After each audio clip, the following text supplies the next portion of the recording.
महर्षि वाल्मीकि द्वारा रचित रामायण को इंसान के जीवन का सबसे बड़ा आधार माना गया है।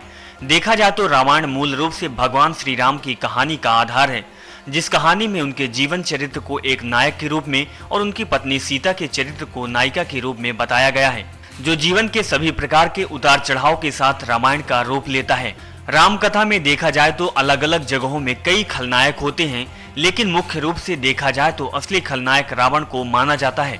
रामायण में मौजूद ऐसी बहुत सी बातें हैं जो इंसान के जिंदगी में बेहद काम में आती है, जैसे आदमी का सही चरित्र, मर्यादा की मिसाल जो मुख्य है, जिसके द्वारा लोगों को सीख लेनी चाहिए।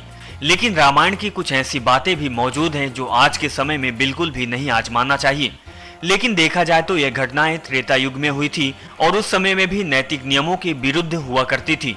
जानते हैं कौन सी ऐसी बातें थी जो आज के समय में लोगों को नहीं अपनाना चाहिए। आपने रामायण देखी या सुने होंगे, जिसमें उल्लेख मिलता है कि माता कैकेयी, जो कि भगवान राम की सौतेली माँ थी और भरत की असली माँ थी, जो श्री राम को वनवास भेजने और भरत को अयोध्या सिंहासन का राज्य दिलाने के लिए हट करती हैं।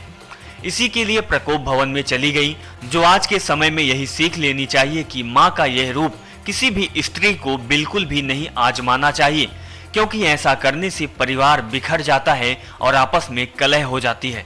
क्योंकि आज के समय में राम जैसे भाई भी नहीं होते जो कि सम्मान करें। ठीक इसी प्रकार से रामायण में बाली का भी उल्लेख मिलता है, जो श्री राम के परम मित्र सुग्रीव के बड़े भाई थे। सुग्रीव के अपने ही भाई बाली ने सुग्रीव की पत्नी का अपहरण करके रानी बनाना चाहते थे, लेकिन इसका अंजाम बाली के अंत से हुआ था, जिसके लिए बाली का संहार स्वयं भगवान श्री राम ने अपने हाथों से किया था। तो साथियों, रामायण का यह उल्लेख हमें ज्ञान देता है कि अपने अनुज यानी अपने छोटे भाई की पत्नी और साथ ही अन्य किसी की पत्नी को गलत निगाह से कभी नहीं देखना चाहिए। जो लोग ऐसा करते हैं उनके चरित्र पर सवाल तो उठता ही है, साथ ही उस इंसान का अंत भी नजदीक आ जाता है, जो पूरी तरह से चारित्रिक और नैतिक पतन की सीढ़ी है। तो दोस्तों, हम सबको इन बातों का ध्यान जरूर देना चाहिए और रामचरितमानस से हमें सीख भी लेना चाहिए। नेक्स्ट 9 न्यूज से अभिषेक तिवारी की report. Subscribe now to receive new updates, reviews and news.